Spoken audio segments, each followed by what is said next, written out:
Sejam bem-vindos. Vamos falar neste vídeo sobre o teste de fagulha, um método importante para identificar mistura de tipos de aços nas empresas que comercializam um grande volume desses materiais. Vamos lá? Antes de falarmos sobre o fagulhamento de aço, é importante que se compreenda como os aços são classificados em função da sua composição química. Existe uma classificação genérica de mercado e diversas normas internacionais e uma norma nacional que classificam os tipos de aço por composição química. A seguir iremos explicar as mais utilizadas. Classificação genérica dos aços. Classificação quanto à composição química. BTC, baixo teor de carbono.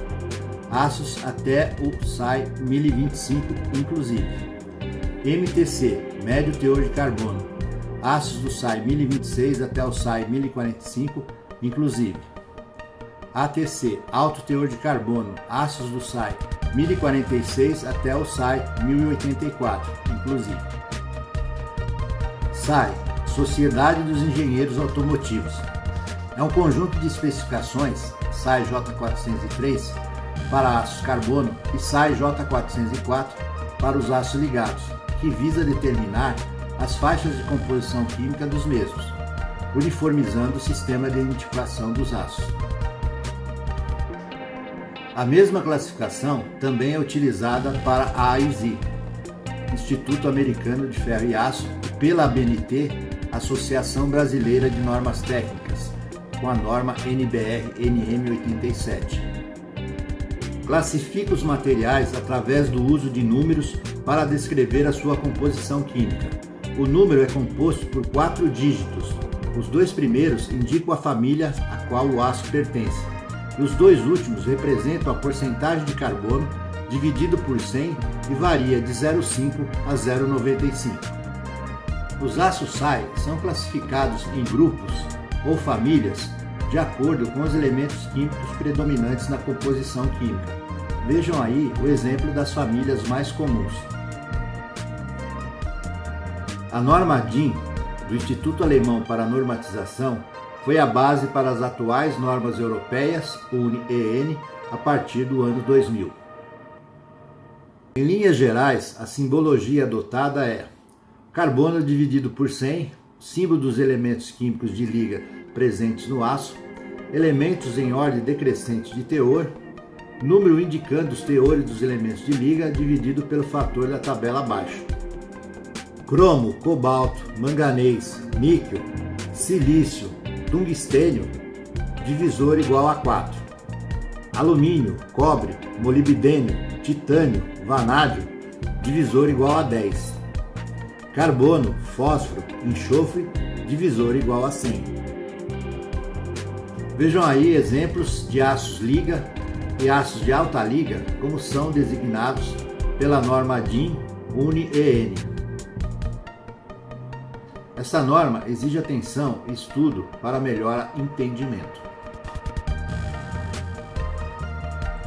Nessa tabela, vemos os principais elementos químicos constituintes da composição química do aço e o que eles individualmente influenciam nas propriedades mecânicas do aço. Por exemplo, o carbono. Quanto mais carbono, aumenta a dureza. Quanto mais carbono, aumenta a resistência. Quanto mais carbono, diminui a ductibilidade. Quanto mais carbono, diminui a soldabilidade. Quanto mais carbono, aumenta a temperabilidade. E quanto mais carbono, aumenta a resistência à abrasão. Nesta tabela, vemos aços de construção mecânica com exemplos das suas aplicações.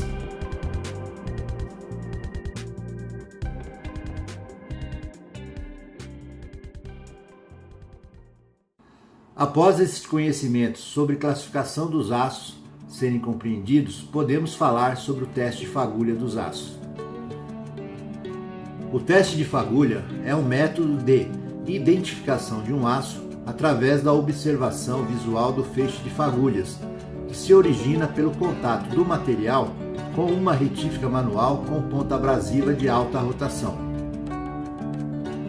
Cada material, dependendo da sua composição química, tem uma assinatura peculiar na emissão dessas fagulhas, como veremos a seguir.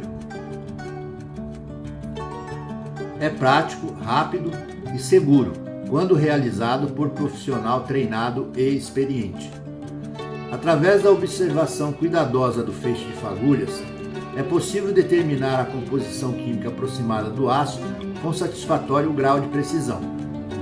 Basicamente, podemos dizer que quanto maior é o teor de carbono no aço, mais fagulhas, estrelinhas, terá o feixe de fagulha. Porém, a forma e a cor dessas estrelinhas é influenciada por outros elementos químicos presentes na composição química dos aços, tais como cromo, níquel, molibdênio e outros. É importante observar o comprimento do feixe de fagulhas, o número de explosões, o formato dessas explosões e a cor. Ao realizar o teste de fagulha, temos que verificar se todas as barras do amarrado têm o mesmo padrão de fagulhas, estrelinhas, se está homogêneo. Ocorrendo diferença entre um feixe de fagulha e outro, é indício de mistura no amarrado. Após a separação das barras diferentes, essas devem ser analisadas por espectrômetro a fim de serem confirmadas sua composição química. Importância do teste de fagulhas: garantir que os materiais entregues estejam de acordo com a especificação de composição química solicitada é o objetivo do teste de fagulhas. Devido ao grande volume de materiais movimentados, as trocas de etiquetas e reclassificações, alguns materiais expedidos podem não estar de acordo com a identificação, a etiqueta. O teste de fagulha visa atestar que os mesmos correspondam à identificação colocada. O transtorno pela entrega de materiais com composição química errada é muito grande, pois se o cliente não perceber que o material recebido está errado, pode processar peças com ele, e as consequências são graves e imprevisíveis. Imagine o material de onde vai ser feita uma peça que vai ser usada em um item de segurança de automóvel, como um amortecedor, uma mola ou barra de direção, e o material estiver errado. Além dos custos perdidos com a produção da peça errada, existe o risco de vida humana envolvido, pois em caso de acidente por essa peça quebrar, a responsabilidade judicial e criminal é da empresa que entregou o material errado. Por isso, o teste de fagulha antes do carregamento é necessário para garantir que casos desse tipo não aconteçam. Nessa imagem, vemos exemplos de analogias visuais com as formas das fagulhas, que os fagulhadores, ao longo do tempo, vão associando cada um a seu modo para poder diferenciar um tipo de aço do outro. Vemos agora uma representação esquemática das divisões do feixe de fagulhas, com o ângulo da linha de fluxo, que é a raiz, as linhas de fluxo posicionadas no centro, as estrelinhas e explosões na extremidade. O ângulo da linha de fluxo é importante que seja em 90 graus, para podermos avaliar o comprimento e a quantidade de fagulhas, que está no centro. As estrelinhas e explosões na extremidade é onde o fagulhador irá identificar a forma e a cor das fagulhas, identificando melhor os elementos químicos presentes na composição química do aço. A seguir, iremos ver uma sequência de fotos de fagulhas de diversos tipos de aço, onde se percebe pelas fotos que quanto maior é o teor de carbono, maior é o número de fagulhas.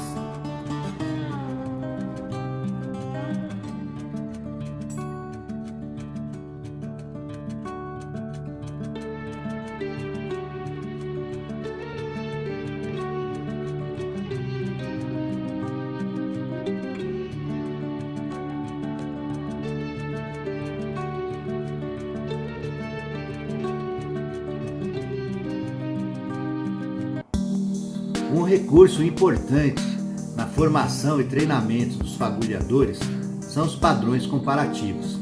Padrões comparativos são amostras de materiais que foram analisadas por espectrômetro e têm a sua composição química identificada corretamente. Esses padrões ajudam o fagulhador a fazer a comparação visual da fagulha do material inspecionado com a do padrão. Antes de iniciar o processo de fagulhamento, é ideal verificar o tipo de aço da etiqueta do material e selecionar o padrão correspondente para a comparação. É aconselhável que o treinamento do inspetor de fagulha Comece pelos aços de mais fácil identificação, como a diferença da fagulha dos aços de baixo carbono, tipo um aço SAI 1020, de um aço SAI 1045. Após isso, o fagulhador, com a ajuda de padrões conhecidos, pode ser treinado na separação e identificação de aços carbono de mesmos teores de carbono, dos aços liga, tipo um aço carbono SAI 1045 e um aço liga SAI 4140. Os testes executados com amostras previamente analisadas com resultados conhecidos, mas sem conhecimento do fagulhador, irão aferindo a evolução deste profissional ao longo do tempo com a sua assertividade na observação e identificação das fagulhas. Os testes devem ser periódicos até a assertividade alcançar 100% e sempre comprovados por análise química por espectrometria. Fagulhar com segurança. Primeiro, usar sempre óculos de segurança a fim de proteger a vista das fagulhas. Segundo, não permitir pessoas próximas à frente do feixe de fagulhas. Terceiro, verificar sempre os cabos da retífica manual e da extensão utilizada se estão em boas condições, sem fios decapados para evitar risco de choque elétrico. 4. Usar tomadas com a voltagem correta, 220 V, nos painéis elétricos apropriados. 5. Ao fagulhar carga em cima de veículos, caminhões ou carretas, verificar antes se existe espaço seguro para apoio das pernas sem risco de quedas. Muito obrigado pela sua atenção. Se você gostou desse vídeo, deixe o seu like e se inscreva no canal. Me ajude a divulgar de uma forma simplificada esses assuntos. Até o próximo vídeo.